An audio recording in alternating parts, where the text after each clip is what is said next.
Bismillahirrahmanirrahim. Assalamualaikum warahmatullahi wabarakatuh. Alhamdulillahi rabbil alamin. Assalatu wassalamu ala asrafil anbiya'i wal mursalin wa ala alihi wa sahbihi ajma'in. Amma ba'd. Dewan juri yang saya hormati dan hadirin yang insyaallah dirahmati oleh Allah. Alhamdulillahirabbil alamin.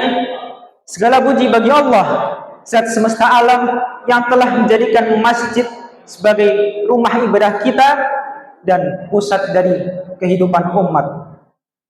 Salawat serta salam semoga Allah limpah ruahkan kepada junjungan kita Nabi Agung Muhammad sallallahu alaihi wasallam, sang revolusioner peradaban yang memulai perubahan dari sebuah masjid.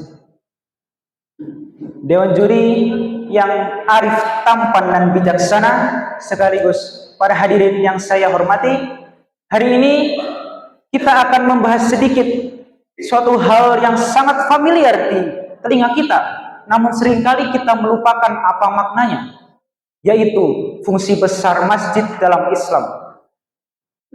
Kalau kita mendengar kata masjid, apa yang pertama kali kita pikirkan?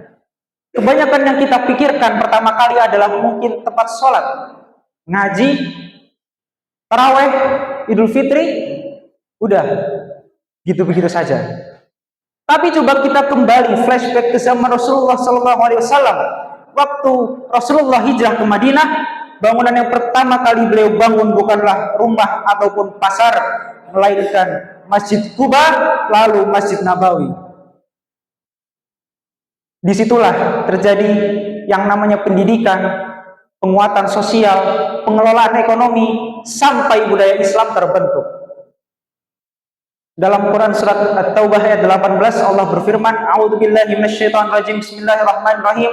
Innama ya'muru masajidallah man amana billahi wal yawmil akhir wa qama as-salah wa ata az-zakah wa lam yakhsha illallah fa'asa ulaika ay yakunu minal muhtadin. Sesungguhnya hanya orang-orang beriman, sesungguhnya yang mendirikan masjid, yang memakmurkan masjid-masjid Allah hanyalah orang-orang yang beriman kepada Allah dan hari akhir, mendirikan salat, menunaikan zakat, dan tidak takut kepada siapapun kecuali kepada Allah Subhanahu wa taala. Quran surat At-Taubah ayat 18. Perhatikan, di ayat itu memakmurkan masjid bukan hanya sekedar sholat, tapi juga ada zakat dan keberanian sosial. Yang artinya, jika kita ingin memakmurkan masjid, kita juga harus menjadikan masjid sebagai tempat untuk menyambung hidup. Rasulullah SAW juga menjadikan masjid sebagai tempat mediasi konflik antar suku, tempat perlindungan orang-orang miskin seperti Ahlus Sufah, atau bahkan sampai tempat untuk merancang strategi umat. Kalau zaman sekarang kita bisa artikan bahwa masjid menjadi pusat dari community development. Imam Malik radhiyallahu anhu pernah berkata, majelis Rasulullah SAW yang ada di Masjid Nabawi adalah majelis yang paling agung yang ada di muka bumi. Disitulah para sahabat belajar Al-Quran, hadis, fikih, adab, bahkan sampai strategi perang dan politik Islam. Bayangkan, masjid menjadi tempat untuk pembinaan karakter building.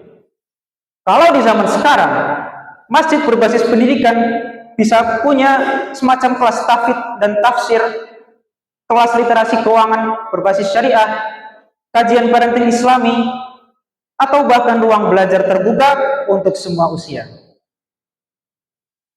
Pada zaman Rasulullah SAW, masjid juga berkecimpung dalam dunia ekonomi. Rasulullah SAW pernah mengutus Abdurrahman bin Auf, Utsman bin Affan, dan sahabat-sahabat lainnya untuk mengelola dana umat. Bahkan sampai memfasilitasi wakaf sumur dan kebun untuk rakyat.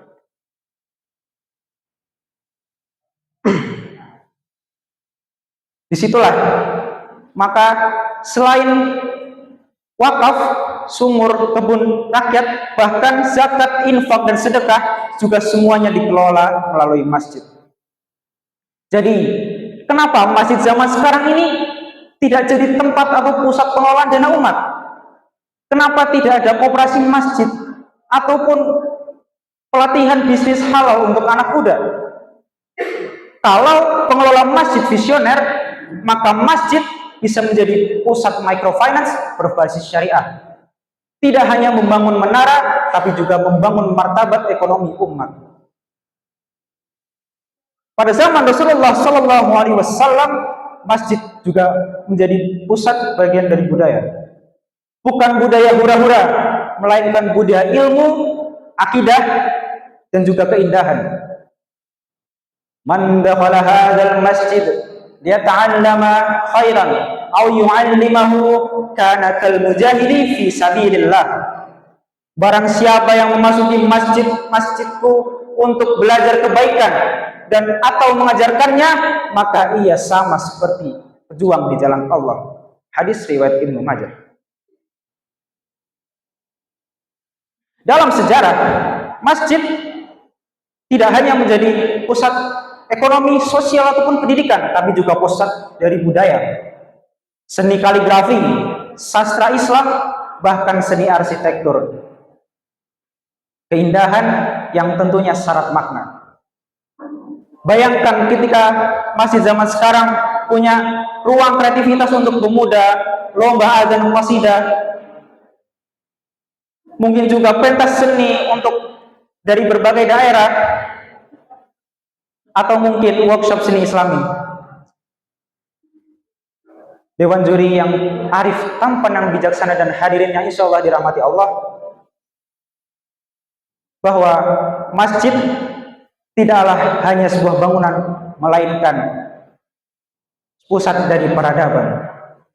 Maka dari itu kita berdoa kepada Allah Subhanahu wa Ta'ala, ya Allah, hidupkanlah masjid-masjid kami sebagaimana Engkau hidupkan Masjid Nabawi.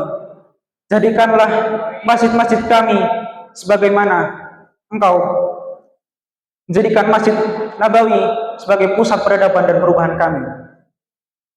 Jazakumullah khairan katsiran atas perhatian yang diberikan. Semoga kita menjadi bagian andil dari perubahan, kebangkitan masjid yang berdampak. Billahi taufiq wal hidayah. Wassalamualaikum warahmatullahi wabarakatuh.